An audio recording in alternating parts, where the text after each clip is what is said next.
Are you grinding or clenching your teeth? You are not alone. This problem is called bruxism and it is a real problem for thousands of people. It can wear down, and or loosen your teeth, and even cause severe jaw muscle and TMJ pain.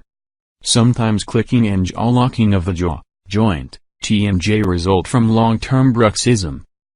Additionally, research suggests that tooth grinding is probably to occur during brain arousal during sleep and adversely affect your health.